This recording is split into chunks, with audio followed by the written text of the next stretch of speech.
जय आदिवासी, जय जोहार, उल गुलान, उल गुलान, उल गुलान। जिंदाबाद बोलो, जिंदाबाद। पाछळवाळा भाईओ, भूख लागी छे के શું? થાકી ગયા કે શું? ઉલ ગુલાન, ઉલ ગુલાન, ઉલ ગુલાન। સૌપ્રથમ તો 150મી જનનાયક બિરસા મુંડાજીની જન્મ જયંતિમાં અહીં મંચસ્થ ઉપસ્થિત બધા જ લોકો બોલે એવા છે, પણ એ બધા જ આગેવાનોને હું ક્ષમા માંગુ છું કે સમયની મર્યાદામાં અને જે પ્રકારના કાર્યક્રમો છે એ પ્રકારના કાર્યક્રમોને ધ્યાને રાખીને તમને બોલવાની જે આયોજક મિત્રોએ તમારા વતી અમને સૂચવેલું છે તો બધાને વિનંતી કરું છું, બધા સહયોગ આપજો। સાથે સાથે મંચસ્થ તમામ આગેવાનો, મારા સાથી સિનિયર ધારાસભ્ય અને હર હંમેશ સંઘર્ષશીલ એવા આનંદભાઈ પટેલ સાહેબ માટે જોરદાર તાળીઓ પાડી લઈએ। એવા આ વિસ્તારના સાથી આગેવાન એવા શેરખાનભાઈ, ડોક્ટર દયારામભાઈ, દેવેન્દ્રભાઈ, હરિસિંહભાઈ વસાવા, સાથે નિરંજનભાઈ વસાવા, પિયુષભાઈ પટેલ, યુવરાજસિંહભાઈ જાડેજા, રજનીભાઈ વસાવા, વનરાજભાઈ વસાવા અને આ વિસ્તારના દરેક પદાધિકારીઓ, તાલુકા પંચાયતના, જિલ્લા પંચાયતના સભ્યશ્રીઓ, સરપંચશ્રીઓ, પૂર્વ સરપંચશ્રીઓ, મુખીઓ, પટેલો, સંતો, મહંતો, વડીલો, આગેવાનો, માતા બહેનો અને સૌને મારા ઉલ ગુલાન જિંદાબાદ। સાથીઓ, બિરસા મુંડાની વાત આગળના આપણા વક્તા આનંદભાઈએ કરી।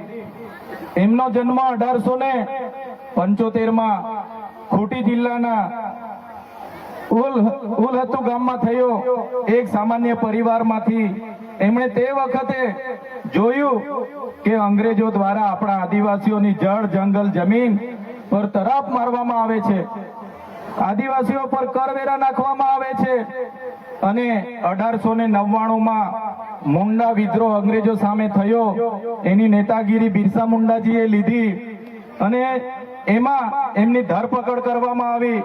ઘમાસણ યુદ્ધો થયા, એક બાજુ તીરકમઠા, ભાલા, એક બાજુ ગોળીબાર થયું અને એમને જેલમાં પૂરવામાં આવ્યા અને માત્ર 25 વર્ષની ઉંમરમાં જેલમાં એમનું મૃત્યુ થયું અને સેનામાંથી મૃત્યુ થયું છે એના આજ દિન સુધી કોઈ પુરાવા આપણને મળ્યા નથી। ત્યારે સાથીઓ, આ બિરસા મુંડાનો ધ્યેય આદિવાસી સ્વાયત્ત રાજ, આદિવાસી સ્વતંત્ર રીતે સ્વમાનભેર શેરની જેમ જીવે એવો ધ્યેય હતો।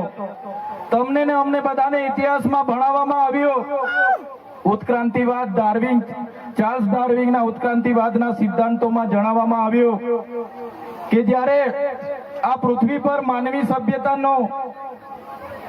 સભ્યતાનું ઉત્પન્ન થયું ત્યારે આદિમાનવ તરીકે સૌપ્રથમ પૃથ્વી પર આદિવાસીઓ આવ્યા। શરૂઆતમાં પેડાની શોધ થઈ, અગ્નિની શોધ થઈ, ધાન્યની શોધ થઈ, ખેતીની શોધ થઈ અને બધા ખેતીની શોધની સાથે સાથે પરિવારો સાથે રહેતા થયા। પરિવારો સાથે રહેતા થયા એટલે નાના નાના ગામો, નાના નાના કબીલાઓ બન્યા અને એ કબીલાઓના મુખીઓ બન્યા, સરદારો બન્યા અને શાંતિથી પ્રકૃતિ સાથેનું એમનું જીવન ચાલુ હતું। એ દરમિયાન આ દુનિયામાં સંપત્તિ માટે લડાઈ થઈ, સત્તા માટે લડાઈ થઈ, સ્ત્રીઓ માટે લડાઈઓ થઈ અને એમાં એ લોકોની જે સભ્ય સંસ્કૃતિ પોતાને માનનારા સમાજ દ્વારા આદિવાસી સમાજના એક કબીલાઓ પર આક્રમણો થયા। સામદામ દંડભેદ નીતિ અંતર્ગત જ્યારે આપણો આદિવાસી સમાજના એ લોકો સરેન્ડર નહીં થયા તો યુદ્ધો કરીને આપણા કબીલાઓ છીનવાઈ ગયા અને આપણું શોષણ થયું, ઘર્ષણ થયું, જળ, જંગલ, જમીનો છીનવાઈ અને તમે જોયું હશે આપણા દેશ પર બહારથી મુગલો આવ્યા, ડચો આવ્યા, હુણો આવ્યા, અંગ્રેજો આવ્યા, પોર્ટુગીઝો આવ્યા, ફ્રેન્ચો આવ્યા અને આ અંગ્રેજોએ પણ 200 વર્ષ આપણા દેશ પર રાજ કર્યું।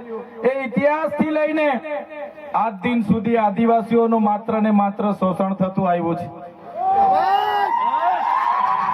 ત્યારે આદિવાસીએ આઝાદીની લડતમાં પણ તમે જોયું હશે તમે બિરસા મુંડાનો ઇતિહાસ વાંચો, તમે ગુરુ ગોવિંદનો ઇતિહાસ વાંચો, ટાટિયામામાં ખાદ્ય નાયકનો ઇતિહાસ વાંચો, તમે માનગઢ ધામમાં થયેલો હત્યાકાંડનો ઇતિહાસ વાંચો, તમે દડવાડામાં પાલ દડવામાં થયેલો હત્યાકાંડનો ઇતિહાસ વાંચો, તો આ ઇતિહાસમાં આદિવાસીઓ અંગ્રેજોને હંપાવ્યા, પણ કૂટનીતિ કરીને અંગ્રેજોએ આપણા લોકોને નરસંહાર કરી અને આપણા વિસ્તારમાં આપણા ક્રાંતિકારી લોકોને શહીદીઓ વહોરવી પડી. દેશના આઝાદીમાં આપણું આટલું મોટું યોગદાન હતું. દેશ આઝાદ થયો, દેશમાં લોકશાહી આવી, લોકશાહીમાં દેશમાં બંધારણ બન્યું અને બંધારણની કલમમાં 444, 244, 13 કમાં આપણા વિસ્તારને 5મી અનુસૂચિ તરીકે જાહેર કરવામાં આવ્યો. એ જ પ્રકારે દેશના આસામ હોય, સિક્કિમ હોય, મિઝોરમ હોય, નાગાલેન્ડ હોય, મેઘાલય હોય, તમામ રાજ્યને અનુસૂચિ 6 અંતર્ગત સમાવેશ કરવામાં આવ્યો. ત્યારે અનુસૂચિ 6 ત્યાં લાગુ કરવામાં આવી અને ગુજરાતમાં આજ દિન સુધી અનુસૂચિ 5 લાગુ કરવામાં નથી આવી. અને આ સત્તામાં બેઠેલા લોકો અનુસૂચિ 5 લાગુ હોવા છતાં પોતાનો સત્તાનો દુરુપયોગ કરીને આદિવાસીઓની જમીનો છીનવી રહ્યા છે, આદિવાસીઓના ખનીજો છીનવી રહ્યા છે, કુદરતી સંપાદનો છીનવી રહ્યા છે. રોડના નામે, ડેમના નામે, આ વિસ્તારમાં કોરિડોરના નામે, જીએમડીસીના નામે, હાઇડ્રો પાવરના નામે, જીઆઈડીસીઓના નામે, સરકારી આવાસોના નામે, સ્ટેચ્યુના નામે આજે આદિવાસીઓને એમની જમીનો છીનવાઈ રહી છે. આજે આખા દેશમાં 80 લાખ આદિવાસીઓ વિસ્થાપિત થયા છે. એ આ સરકારો દ્વારા કરેલી દેન છે સાથીઓ. આજે ગુજરાતમાં, આજે દેશમાં 8% આદિવાસીઓ છે. 2011 ની વસ્તી ગણતરી પ્રમાણે 11 કરોડથી પણ વધારે દેશમાં આદિવાસીઓ છે. આજે ગુજરાતમાં 15% આદિવાસીઓ છે. 1,25,00,000 આદિવાસીઓ ગુજરાતમાં છે. 29 જાતિઓ ગુજરાતમાં આદિવાસીઓની છે. આજે તમે મને બતાવો કયા ક્ષેત્રમાં આદિવાસીઓ 15% છે, બતાવો મને. તમે સચિવાલયમાં જશો, આદિવાસીઓનું લિસ્ટ તમે માંગજો. તમે હાઈકોર્ટના જજની યાદી જોઈ લેજો. તમે ઇન્ડસ્ટ્રીયલના આપણા આદિવાસીઓને કેટલા લાભો મળ્યા છે જોજો. તમે રિયલ એસ્ટેટમાં આપણા આદિવાસીઓની સંખ્યા જોજો. ત્યારે આઝાદીના 78 વર્ષમાં સરકારોએ માત્ર ને માત્ર આદિવાસી બજેટમાંથી અમૃત મહોત્સવો કાઢે છે, વિકાસ મહોત્સવો કાઢે છે, ગૌરવ યાત્રાઓ કાઢે છે અને પોતાના તાઇફાઓ કરે છે. ત્યારે હવે આપણે બધાએ જાગી જવાનું છે અને આ સરકારને 2027માં ઉખાડીને આપણે ફેંકી દેવાની છે.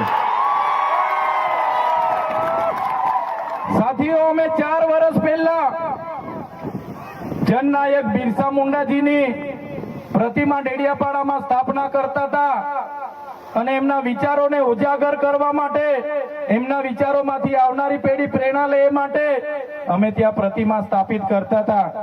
ત્યારે આ ભાજપના સાંસદ મનસુખભાઈ વસાવા, 3 જિલ્લાની પોલીસ અને એમના RSS વાળાએ આપણને ત્યાં પ્રતિમા સ્થાપતા અટકાવી દીધા હતા અને પ્રતિમા સ્થાપતા આપણા ઘણા લોકોને ડિટેન કર્યા હતા.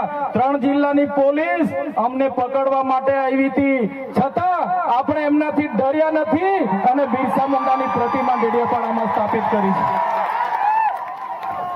ત્યારે આજે દેશના વડાપ્રધાનને આજે ડેડિયાપાડા આવવું પડે એ આપણા બધાની તાકાત છે. ત્યારે વડાપ્રધાન ડેડિયાપાડા આવે છે ત્યારે લોકોને ભેગા કરવા માટે 500 કરોડ આદિવાસી બજેટમાંથી જોગવાઈ કરવામાં આવી છે. હજારો બસોની વ્યવસ્થા કરવામાં આવી છે અને બધા કર્મચારીઓને એમાં લગાડી દેવામાં આવ્યા છે. આજે ડેડિયાપાડાના ગામડાઓમાં ટીડીઓ ના મળે, તલાટીઓ ના મળે એવા ગામડાઓની ગલીઓમાં આ ગુજરાતના નાયબ મુખ્યમંત્રી, એમના મંત્રીઓ, એમના સાંસદો, એમના ધારાસભ્ય ડેડિયાપાડાના ગલીઓમાં 4 દિવસથી ફરે છે. જે લોકો એસી ચેમ્બરોમાંથી બહાર નહોતા આવતા, જે લોકો ગાંધીનગરમાં પડ્યે ફતારીએ રહેતા હતા, એ લોકોને ગામડે ફરતા કરી દીધા. એ આપણી બધાની તાકાત છે ભાઈઓ. ત્યારે નરેન્દ્રભાઈ મોદી આપણા કુળદેવી માતાના દર્શને જવાના છે. દેવમોગરા એ મહારાષ્ટ્ર, મધ્યપ્રદેશ, ગુજરાત અને રાજસ્થાનના લાખો લોકોનું આસ્થાનું કેન્દ્ર છે. અને દેવમોગરા જઈને રાજનીતિ જ્યારે કરવા માંગે છે ત્યારે નરેન્દ્રભાઈ મોદીને હું આ મંચ પરથી કહેવા માંગુ છું, તમને જો આદિવાસીઓ માટે હિત હોય તમે દેવમોગરા જજો, તમે હિજારી લઈને આવજો, તમે મવડાનો ચોખ્ખો દારૂ એક બોટલ લઈને આવજો, તમે એક મરઘો લઈને આવજો, એક બકરો લઈને આવજો, દર્શન કરીને એની પ્રસાદી કરીને તમે ત્યાં જ જમીને પછી જજો. ત્યારે અમે માનીશું કે તમે આદિવાસીઓના હિતે છો. તમે આદિવાસીઓ માટે આજ દિવસ સુધી તમે 24 વર્ષથી રાજનીતિમાં છો. આગળ મુખ્યમંત્રી હતા, હમણાં વડાપ્રધાન છો. આદિવાસીઓ આજે શિક્ષક માટે આંદોલન કરે છે, શાળા માટે આંદોલન કરે છે, નર્મદાના પાણી માટે આંદોલન કરે છે, પોતાની જમીનો બચાવવા આંદોલન કરે છે, જીએમડીસીઓ હટાવવા આંદોલન કરે છે, જીઆઈડીસીઓમાં રોજગાર માટે આંદોલન કરે છે. ત્યારે નરેન્દ્રભાઈ મોદીજીને કહેવા માંગુ છું, હવે અમે લડેંગે, જીતેંગે, જિંદાબાદ, મુર્દાબાદ આવેદન નિવેદન કરવા માંગતા નથી. હવે અમે લડવા માંગતા નથી.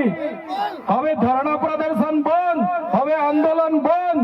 જો અમારી 5મી અનુસૂચિ, જો અમારા પૈસા એક, જો અમારી અનામત, જો અમારી 73 એની જમીનોને આવનાર દિવસોમાં જીએમડીસી ના નામે માગશો, માલસામોટ પ્રોજેક્ટના નામે માગશો, હાઇડ્રો પ્રોજેક્ટના નામે માગશો, અણુ મથકના નામે માગશો, તો અમે આંદોલન નથી કરવાના, અમે નેપાળવાડી કરવા માટે ગાંધીનગર આવવાના છે. અમે નેપાળવાડી કરવા માટે ગાંધીનગર આવીશું. તે દિવસે તમારો ને અમારો સામનો થશે, તે દિવસે ખબર પડશે ઓરિજિનલ આદિવાસીઓ કોણ છે. ત્યારે કેટલાક મીડિયા વાળા મિત્રોએ મને પૂછ્યું, તમારા ડેડિયાપાડામાં નરેન્દ્રભાઈ મોદી આવે છે, તમારું બધું પૂરું થઈ જાય. ત્યારે મેં મીડિયા વાળાને મિત્રોને કીધું, નરેન્દ્રભાઈ મોદી આવીને જાય પછી એમના મિત્ર ડોનાલ્ડ ટ્રમ્પને પણ લઈ આવજો, અમારા લોકોને ક્યાંય ફેર પડવાનો નથી. હવે અમારા લોકો જાગી ગયા છે, અધિકારોની વાત કરીએ છીએ. સંવિધાન અધિકારો અમને આપો, સામાજિક અધિકારો આપો. અમને જે મળેલી અમારા અધિકારોની વાત અમે કરીએ છીએ ત્યારે અમને ખબર પડી ગઈ કે આદિવાસી સમાજ હવે જાગૃત થયો છે. ત્યારે બિરસા મુંડાના રથ જ્યારે લઈને ફર્યા, એમના મંત્રી તંત્રી મારું નામ લઈને મને ગાળ બોલે કે પેલો ચૈતર વસાવો અહીંયા આવે છે, આમ કરે છે, તેમ કરે છે, ફલાણું કરે છે, ઢીકડું કરે છે. એ મંત્રીઓને પણ કહેવા માંગુ છું, એ પ્રદેશ પ્રમુખને પણ કહેવા માંગુ છું, ચૈતર વસાવાને ગાળ બોલવાથી અમારા આદિવાસીઓનું ઉત્થાન નથી થવાનું. તમે આદિવાસીને ઉત્થાનની વાત કરો. મને ગાળ બોલવાથી અમારા લોકોનો જો વિકાસ થઈ જવાનો હોય તો હું દરરોજ તમારી ઓફિસે તમારી ગાળ ખાવા માટે પણ તૈયાર છું. સાથીઓ, અમે આનંદભાઈ સાથે વિધાનસભામાં લડીએ, રોડ પર લડીએ, સદન પર લડીએ અને આદિવાસીઓની ન્યાયની વાત કરીએ, અધિકારની વાત કરીએ. આ લોકોને ગમતું નથી. આનંદભાઈ પર અનેક કેસ થાય, મારા પર અનેક કેસ થાય, અમને જેલોમાં નાખવામાં આવે, પણ અમે આ સરકારની જેલોથી અમે ડરવા વાળા લોકો નથી, અમે લડવા વાળા લોકો છે. સાથીઓ, આ મંચ પરથી કહેવા માંગીએ છીએ, આ ચૈતર વસાવાના, અનંત વસાવાને જ્યારે સમાજની જરૂર પડશે, અમે આ ધડ ધરવા માટે પણ તમારી સાથે તૈયાર છે. આ ધડ ધરવા માટે પણ અમે સમાજ માટે તૈયાર છે. એક ગુજરાતના મુખ્યમંત્રી ભૂપેન્દ્રભાઈ પટેલ, એક ગુજરાતના ઉપમુખ્યમંત્રી હર્ષભાઈ સંઘવીની પોલીસમાં પાણી નથી કે આ ચૈતર વસાવાના અનંત પટેલને હેરેસ કરી શકે. ત્યારે સાથીઓ, જાગવાની જરૂર છે. આગળ ડોક્ટર સાહેબે કીધું, આપણી જે મૂળ સંસ્કૃતિ છે આપણે ભૂલી ચાલ્યા.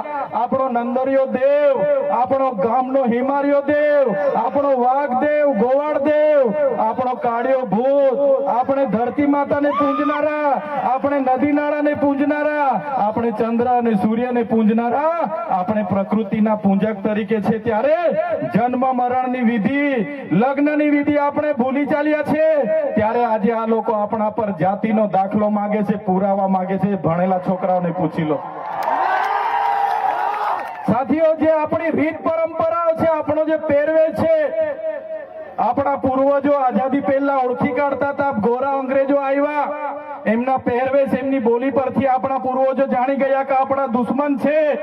આજે તો આપણે એ લોકોની સંસ્કૃતિ અપનાવતા થઈ ગયા, એ લોકોના પેન્ટ શર્ટ પહેરતા થઈ ગયા, એ લોકોના જીન ટી શર્ટ પહેરતા થઈ ગયા, એ લોકોના બૂટ સૂટ આપણે પહેરતા થઈ ગયા. આપણી બહેનો પણ આજે પંજાબી પહેરતી થઈ ગઈ, ડ્રેસ પહેરતા થઈ ગયા, ચણિયા ચોરી પહેરતી થઈ ગઈ, જીન્સ ટી શર્ટ પહેરતા થઈ ગયા. ત્યારે આવનારા દિવસોમાં આપણો દુશ્મન કોણ છે તે આપણને ખબર પડવાની નથી. ત્યારે આપણે મૌલિક નૈતિક મૂલ્યો આપણે જાળવવા પડશે. આપણી બોલી ભાષા આપણે સાચવવી પડશે. આપણો પહેરવેશ, આપણી સંસ્કૃતિ, આપણા વારસામાં મળેલી આપણી પરંપરાઓ, રીત રિવાજો આપણે સાચવવા પડશે. સાથીઓ, આપણા વિસ્તારમાં વૈશ્વિકરણના નામે જમીનો છીનવાય છે. ઔદ્યોગિકરણના નામે જીઆઈડીસી આવી, એમાં જમીનો છીનવાઈ ગઈ. અને તમે જોઈ લો, આજે ધર્માંતરણના નામે આદિવાસીઓને ભોળવામાં આવે છે. આજે શિક્ષણના નામે ધર્મના પ્રચારો થાય છે. ત્યારે મારા આદિવાસી સાથીઓને કહેવા માંગુ છું, જે દિવસે આપણે આજે આદિવાસી તરીકે મટી જઈશું તે દિવસે આપણું અનામત પણ આપણને મળવાનું નથી. તે દિવસે આપણે જમીનો પણ બચાવી નથી શકવાના. સંવિધાને